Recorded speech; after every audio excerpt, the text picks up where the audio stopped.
James, it was a good pod. It was about Yeah, primarily programmatic this week, huh? yeah. I didn't expect it to go down that road. It was short and sweet, but a lot to, I guess, glean from it. If you're looking to go down the programmatic road, I don't know if I want to because dude, that sounds way too technical. No, I don't think so, man. I've got two sites doing programmatic right now. It's not doing anything crazy yet. It's got like 1,000 a month sessions, but I just started like a couple months ago. I think it's worth checking out. I think there's something there, but programmatic will probably be the first one to get hit by AI for sure. But I Yeah, think there's still a lot of money to be made. Are yeah. you But then still not sold? I don't know, man. That's going to be such a time suck. But if you did, for example, like the nutrition side, if you do calories and whatever, that just pops up on Google now as a snippet anyway. Yeah, it's true. It's So true. just depends what you're Um, going into, I guess. I've seen a lot of programmatic sites that tank not because of their ranking, but because Google adds a snippet. Yeah, So they tank in traffic. That's very interesting. Um, but yeah, I think I there's a couple sites I want to try out in like the daycare niche, and the comedy niche as well. It's all going to be directories, but I'll keep everyone posted. Um, Guys, if you guys like the pod, if you like having more technical guests on where we talk like deep dives into a certain topic, unlike just me and James just shooting just the talking shit. shit. Yeah, talking shit the whole time. Let us know in the comments down below, and give the video a like and subscribe to the channel. Sick. What's good, everyone? It's Jackie Chow, And this is James DeLacy. and you're listening to This Week in Digital Marketing. All right, welcome to This Week in Digital Marketing. My name is Jackie Chow. My co-host is James DeLacy, and we have a special guest on, Arielle Phoenix, I believe. What's going on? It Hey, was good. all It was good. good seeing you in London. Yeah, great event. Yeah. Why don't you give the audience a quick intro about yourself, what you're doing, what you're working on nowadays, and just like the quick rundown. I am an owner of too many sites, but I guess everybody here has quite a few sites. But yeah, I'm a niche site portfolio owner. I publish books. I do a bunch of stuff online, quite like yourself, Jackie. And right now, my main focus is the bulk publishing WordPress plugin that's taking up all of my time, all of my free time.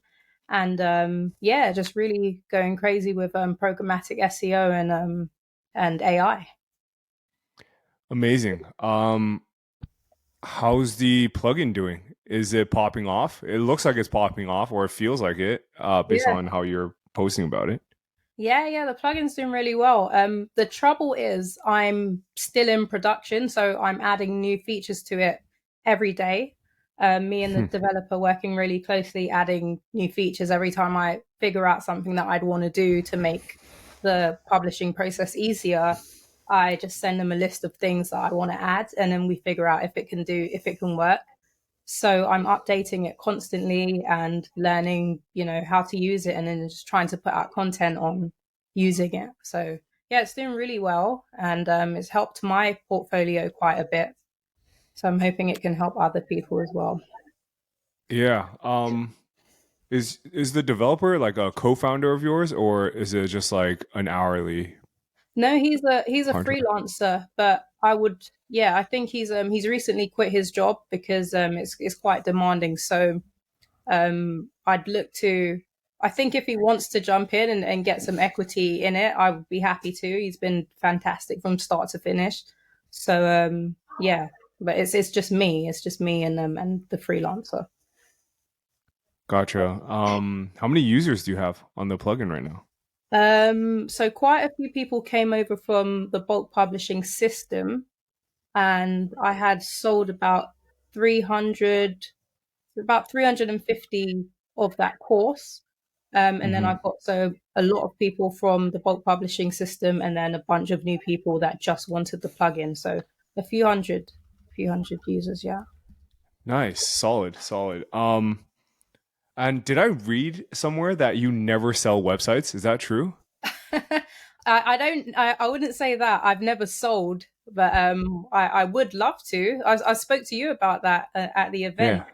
That it's quite intimidating for me because it's so easy to start them and build them up, and you want to sell it when it's on a trajectory upwards. Because my focus has been so spread thin. I'm in different things all the time, so I've never had the opportunity to just dedicate to one that I'd want to sell. And it turns out that my sites that are doing the best are ones that I'd want to keep long term.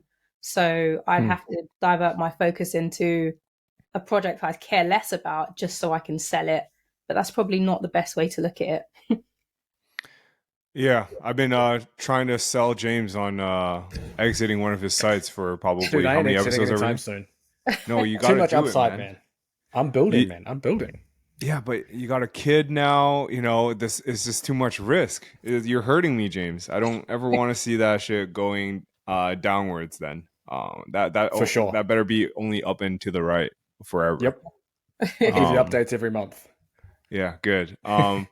But Ariel, I see on your YouTube channel you've been posting on YouTube for a long time. I think did I see some crypto videos in there? Yeah, so I started off, the channel was actually called London Stacks. So I started off posting, I was buying gold and silver, and it was Nice. just like a hobby channel. So I was documenting that, buying all my silver and sharing with it. And it was quite a small community.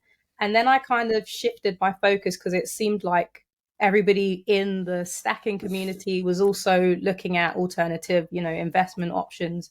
And I got into crypto around 2017, I think. And yeah, and I probably should have stuck with that, but it gets very messy. I know you've probably heard about all the S coins, they call them, all the altcoins, and you kind of get into that whole thing of the pump and dump. So somebody would tell me about a coin, I'd get in, you make a quick $8,000, and then you jump out of it, and then you realize, okay, this was quite bad for a lot of people.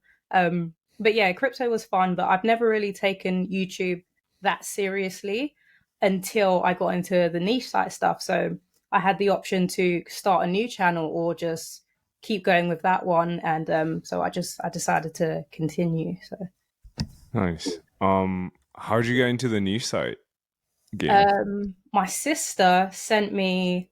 I was already. I've had websites, but I've never done SEO.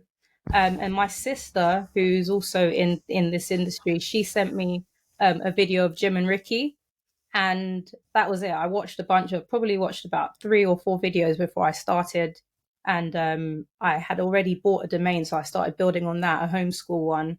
But then I realized it wasn't really the niche I wanted to go into, and then I just kept watching more videos. Found Carl's channel, Carl Broadbent, found Doug, and I went into that rabbit hole. Watched everything, watched everyone's income reports and stories, success stories, and I was sold. So yeah, that was it. I knew I was going to stay in this. Nice. I don't know any of the names you just mentioned. Oh, Like really? I heard Ricky, I heard a Doug. You don't know? What do you? I thought you were a niche site guy, Jackie. No, actually, Dude, He's a I'm like finance guy. I got into SEO from like Black Hat World, and I never watched okay. any YouTube videos because I I thought went they down were the like same. cringe. I went down the same path as Ariel, like probably Yeah. exactly the same. I started with Jim and Ricky at Oh. Income School. Oh, Income And then- School. Okay, yeah, okay. then we're from See, like there. I know them, but how am I supposed to know? We're not on first name basis. How am I supposed to know that? What the heck is this? Okay, gotcha. And then, like, what was the process like getting into it? So you just watch videos and then you started implementing, and then I'm guessing you saw a bit of success, and then, but you've never sold. So you haven't had like programmatic Ian. That guy's had a couple huge sales, right? Yeah, he has. Yeah. So you look at that and you're like, nah, I don't. That's not for me. I want to keep building. No, not at all. I definitely do want to sell, particularly because I want to put the money in different places. I'm big on diversification, so I don't have many financial obligations as it is, but my other income streams have kind of. I've not been in the kind of survival mode. So where if this was my only thing and I had, the sites were earning small amounts of money for Mesoic only. Then I'd be pushing to sell to get, an influx of cash. I still want to, I definitely want to, but like I said, I've just not built anything to the point where I'd be happy to get that exit. I'd want to sell something at like a 6-figure mark. But again, I know it's not the best way to look at it. But with the bulk publishing tool that I've made, it makes it a lot easier to scale these sites. So I'd rather focus on training my virtual assistants to, grow those sites and then get them all to, different stages where I would be happy to sell them. So yeah, I don't see any major thing pushing me to sell, to buy this thing right now. So I've got, I think it's a time thing and a survival thing, I guess. Gotcha. And could you, for the audience and also slightly for me, what kind of programmatic sites are you building? Is it like shit like, I don't know, what does Blue and Red make? Is that like the type of sites you're making, or is it more like directories? Is it more like I don't know, because you can go anywhere with this, right? Or am I completely off here? No, that's the beauty of programmatic SEO is I'm only at the tip of the iceberg. As you mentioned, Ian, I learned programmatic SEO from Ian, so I got his course before I made the bulk publishing course, and I was intrigued by what he was doing. But I don't know Python, so I was like a fish out of water, and I decided to do my own thing in Google Sheets, and that's when I started learning concatenate and how to piece things together. And then I started implementing AI. So my method is like a combination of programmatic SEO and AI. And with that, you can kind of do anything. So I do have some directory type sites where you can do top 10 X in Y and do those relatively easy. But then it's not just the basic map data that you're, putting together, because you can tell the AI to take this data and take the location and what the business does, how many 5-star reviews it's got and how many people have reviewed it. You can give it all of that information and get it to write a unique business profile about each of those companies. So you can do programmatic SEO in a blogger format, if you like. And that's what I've been doing. So I've just been having fun with the different types of articles you can do. And there are so many keywords that people wouldn't touch because you don't have the content to do it. You wouldn't know how to do it. I don't want to give away too many examples because they are things I'm building out. But there are so many different methods that you can use once you combine actual scraped data and AI. And that's my main focus. Yeah, I've been actually dabbling in this right now, but mostly on the directory side, because I don't want to make money from display ads for too long. So I want to do like best real estate agent in a certain location and then sell them as like a lead gen, like a Yelp for real estate agents, so to speak. But have you noticed, have you done something in like the B2B space yet? Or are you mostly in like display ad monetized niches? Yeah, it's mainly display ads. There's one that's B2B, which is kind of like the directory format, like you mentioned. And I've reached out to businesses who are not, it's an industry that's not very tech savvy, but they do appreciate SEO and showing up in the SERP. So when I started doing those directory type posts, and I reached out to some of them and said, hey, I've included you in this rundown or whatever you'd call it. And they were really happy about that. So I do think there's an opportunity there to, sell them the space to stay at the top of this list and things like that. But yeah, that's the most I've done with B2B. Most things are affiliates, display ads, digital products. Digital products do really well with this stuff as well. If you can figure out a way to use AI again to create ebooks and contracts and PDFs, all kinds of stuff. You can package those up, put them on your e-commerce, put them on WooCommerce and or digital, easy digital download. Yeah, and you can make some good money like that as well. Nice. Speaking of ebooks, man, oh yeah, what kind of like AI writing tools do you use? Do you just use OpenAI? Like it's just an API call and then Yeah, that's you it. I'm just using my tool, so it's just the GPT-4 API key in the tool. That's it. so I've been playing around with GPT-4 and like 3.5. The outputs for 4 are obviously better, but the pricing is like much higher, right? But you Much still stick with GPT-4? Yeah, because if you work it out, it's still nothing compared to the writers. So my OpenAI bill the other day, I've upped my limit to like $1,000. My bill was $700, and I think about how much content I've created with that $700, and it's a no brainer to keep doing what I'm doing because I wouldn't. How many posts would you get with $700? So yeah, GPT-4 all the way. Gotcha. Yeah, man, you know, I'm like testing these AI writers out right now. Some of them might as well be books. Like I think I generated an article and it was like 35K words. I don't know if there was a bug or What? something like that. Yeah. It was crazy. It was like outranking.io or something like that. Outranking, yeah, outranking is awesome. Um it I actually hated it. It took like 40 minutes to generate. I was just sitting there. I was like, I'm not testing the rest of the tool. I generated 2 articles and that was it. I was like, nah, fuck this. That's because Outranking's SEO driven, so it's looking at all of the SERPs and it's trying to cover everything. It wants you to rank number one, so it's trying to throw all the headers in, everything. Yeah, I mean, at 35K words, that shit's like, that's a textbook, right? What is that? Like an encyclopedia? That's crazy. Like, yeah, that shit's not for me. But okay. Anyways, so I guess you and Ian speak, right? Because you guys are in the same industry. Have you have you gained any insights from him? Anything you can share with the audience who wants to get started in this space? Because it's pretty daunting, right? It feels like programmatic, you require some knowledge of Yeah. programming or having to know something. Like you use Google Sheets, but that's still daunting for someone like me. Like that, Oh, I yeah. don't even like looking at Excel spreadsheets. I'm the same. I tweeted today that I like a year ago, you couldn't tell me that Google Sheets was going to be something I'd open every day and use for fun. You could never tell me that.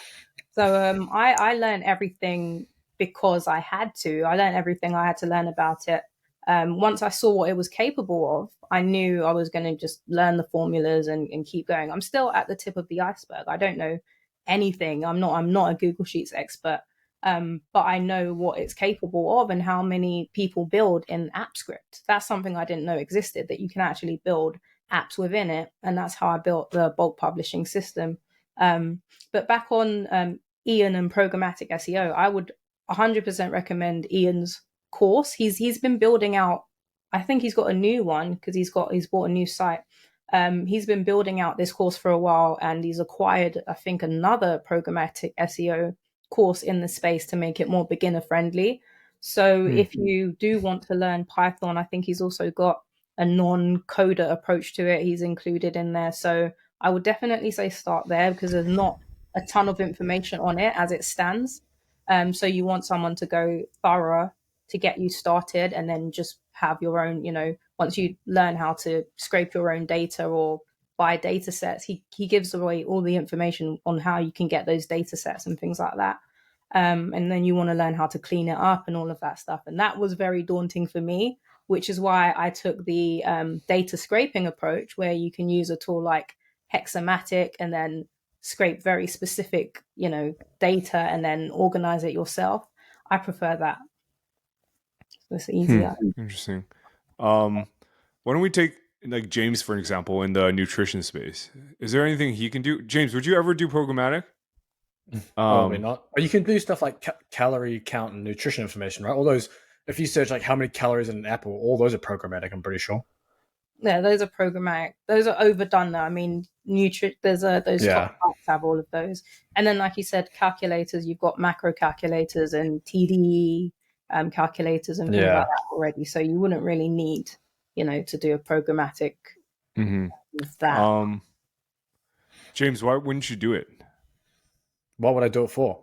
That would be the reason why. Surely there has to be something with like the calorie side, but Ariel mentioned is Yeah, overdone.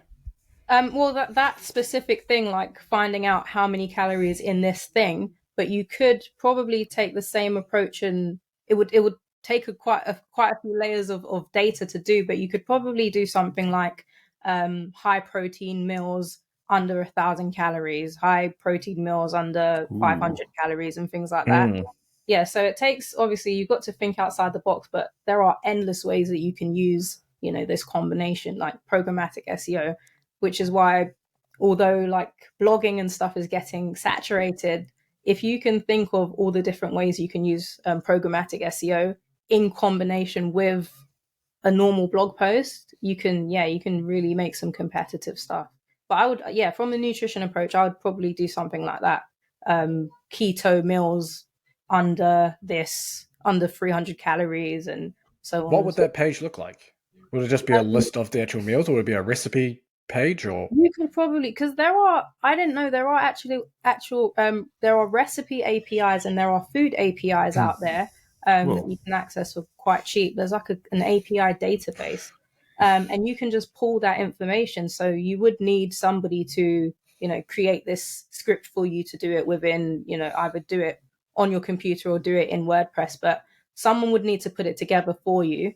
But however you want it to look is how it would look. So you could plan out your headings, and then you would just be replacing the main things like the variables. So keto, high carb, low carb, whatever it is that you're doing, you just plan all the different variables, and then and you'd be able to do that for everything that someone searches. So if they were looking for a meal under 200 calories, under 300, 400, like you could just do everything. mm. That's interesting. How do you do how would you approach keyword research on with programmatic? Because I know for a fact like you guys don't necessarily need to target like high volume, right? Yeah. For example, if you see like a 30 a month, you would probably include that just because, Yeah, right? yeah, hell yeah. Even zero, I guess, Yeah, right? Zero. zero everything. I don't even, I can't call it keyword research anymore. It's the laziest thing. It's the laziest approach to keyword research I've ever done since starting. And I just scrape keywords. So I'll use keyword sheeter is quite basic, but scrape box. If you're on Black Hat World, you Ooh. definitely know Oh about yeah. scrape box. That's a throwback. But it's still great for this. It comes in handy for this. So I'd use Scrapebox, and I would put a seed keyword with an asterisk at the end, and in front. I would just put like maybe 10 different keywords around that niche, and then I would get it to do maybe two levels deep. And then once it would give me back 7,000 keywords or so. I would put that in keywords everywhere and look at the search volume, but I would also be looking for opportunities. So when you see things like Italian food restaurants in location, obviously that's a keyword, and you don't need to search for all the different locations. You would just do all the cities or all the states first, then you do all the cities, and you can use something like Outscraper, which just gives you a list of all the cities, and then you can take that and then put that in your sheet, and then just once you've got your template, you can just repeat that post again and again. Yeah, true. Oh, I've used Outscraper. It's pretty good, huh? Yeah, really I don't know good. how they do it because I got the lifetime deal on AppSumo. Same. It was crazy cheap. Yeah. I don't know how they make money. Do you think they scrape each time? Yeah, it's definitely scraping is really cheap. That's the Is thing, it? because Huh. because everyone, I use these tools and I've made videos on them, and then people have said, if you just use Python, it would cost you a fraction of the price, or they'll work out how much it would cost to do like 100,000 rows. And I'm not thinking 100,000 rows, but these programmatic guys, they are, so they know Python is the best way to do it because it's going to cost you a fraction of the price. Another person who does a lot of Python and scraping is a guy called Alton. I don't know his name, but he's on Twitter, and him and Ian, they go really deep with this stuff, and that's why I do want to learn that side of things. I could save a lot of money, but with Outscraper specifically, their lifetime deal was only for 12 months. I don't know what one you got, but it's for 12 months, and then it's credit based. Oh yeah, So I have the credit based. Yeah. So I think it's like $20 they give you, which is you don't run out, it's monthly. And then after the 12 months, you have to pay. So How do you outrank other people who are going after the same programmatic terms? So if you had best Italian restaurants in X city and there's other pages, are you just adding more restaurants or formatting the page differently or adding more information? it just comes back down to basic SEO, where you'd be the same way you'd be competing with everyone else. So you could I usually put in the title. So rank math, I have a short code. I have a like a small plugin that does it, but rank math does it. Where you can update the header, the whatever file in the back end, the theme file, and you can just put bracket in the title, and then it will have 2023, and then next year it automatically changes to 2024. So you would just be doing things that are competitive, like CTR increasing things. So top 10 X in year. Some articles might just say best Italian restaurants and leave it at that. So it'd be quite easy to outrank them by adding a number in the title, for instance, and just laying it out. With my post like that, I would put a snippet of a map with the address, and I noticed other people weren't doing that. And I had a directory plugin that would do that automatically. So it had the image, all the information, the description, and like I said, you can use AI to write a unique description about the company. Most people aren't doing that because they're just grabbing the same data and then organizing it. So it would just, again, come down to basic SEO, where Google analyzes the page and says, this is better. It's gone into more depth and it looks better. I don't know if you've seen as well, Jackie, people not just doing the year, but they're doing the month and the year to automatically update for their things. Yeah, I've seen that. It's kind of excessive, mostly in the like the high competition niches, right? Like they wouldn't do that in freaking like, I don't know, like dining chairs or something like that, because that's like literally evergreen. But okay, cool. So like I've dabbled in this. James might look into this and like programmatic SEO. And let's say you get all these pages up, they go through you. And do you also have a course, Arielle?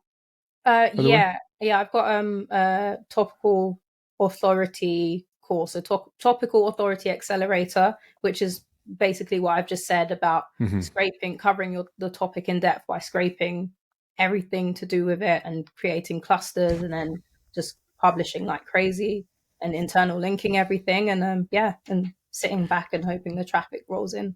Yeah. So I know Ian for a fact doesn't do link building. So after you set everything up, it's up and running, and you let it sit for a couple months, and traffic is rolling in, but not as quickly as you hope. Because I've seen some of the programmatic sites out there. It's not like they're not like mooning. They're like I don't know, like a couple $100 a month kind of site.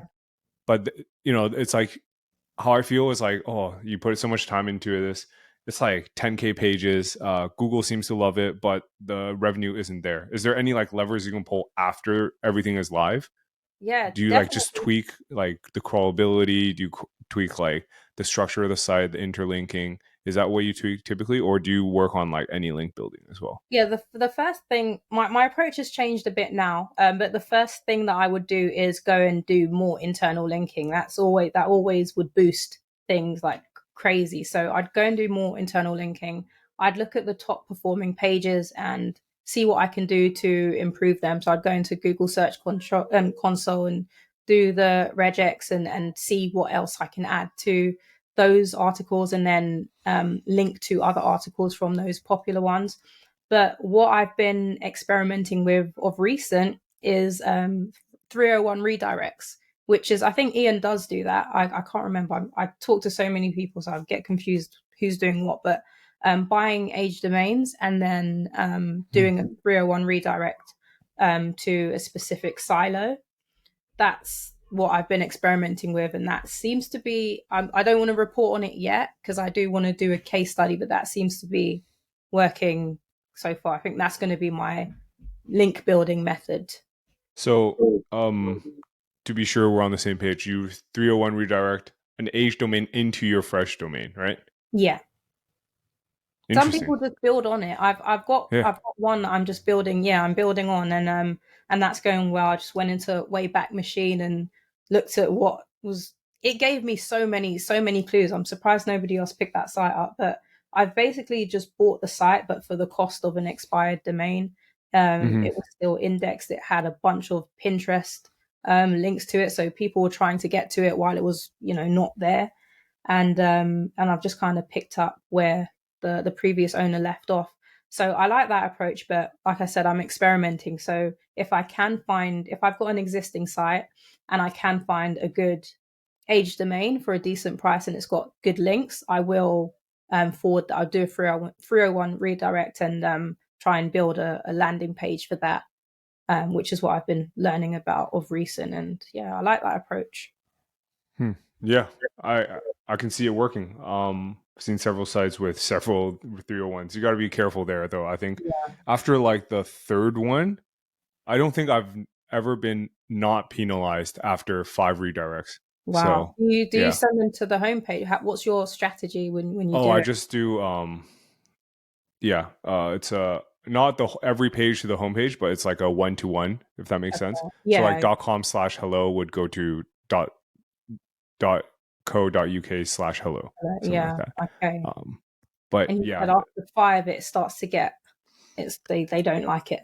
Yeah, or maybe like I've given up on like quality checking and I'm just kind of like letting it ride. But yeah, maybe we'll do let me know if you can get past 5. I think that was like the sweet spot for me. I'll be cautious. I think that the part that throws people off, I know it put me off for a while, was having to go and do your due diligence. So the backlinks.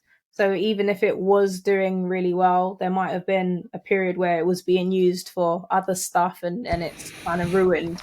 And I got burned very early on when I tried that. Yeah. So I stayed away from it for a while. But I think, just checking. Gotcha. I think we have to wrap up in a bit because I got another meeting after this. But one last question. You monetize off display, right? Primarily, do you use Mediavine and AdThrive or whatever Raptive, or are you on Ezoic? I'm on Mediavine. I've got a bunch of sites on Ezoic. My newest sites are on nothing. They're on AdSense now because I want to test the whole leave it, don't put it on Ezoic, see if it gets to 50k faster. I'm testing that out. And then Mediavine. So I have a site that could go over to AdThrive at the moment, but I'm loving the RPMs on Mediavine, so I'm not sure I want to mess with that just yet. Gotcha. But yeah. Have you seen this whole issue with Ezoic? Do you know why? Do you have any insights on why the CEO is so cringe? I've seen what's going on. I've seen it for a while though, so I don't think it's anything new because there's like a whole group of people that are just like, as soon as something's said about Ezoic, they just jump in, and then there's like it's like they all unite to attack. So I've seen it for a while. I have no idea why I think since the affiliate program shut down, I think everyone's like, well, now there's nothing to there's no reason for me to talk positively about them now there. But I don't personally, I don't have any issues with Ezoic because I feel like when your site, before you hit that 50k, I still feel like it earns more than AdSense. So I would still recommend it for a new site. Yeah. So I don't entirely get the whole thing there, but it's Twitter. So yeah, love a bit of Twitter. All right. Where can people find you? Thanks for coming on today, by the way. Sorry the times didn't work out. I think we had some technical issues, so we have to cut it short. But I'm on Twitter, Arielle CPX, and ariellephoenix.com, bulkpublishing.ai. Amazing. Sorry for the short pod, guys. Hope you guys enjoyed this. Thanks a lot for coming on, Arielle. Thank you for having me. Cheers.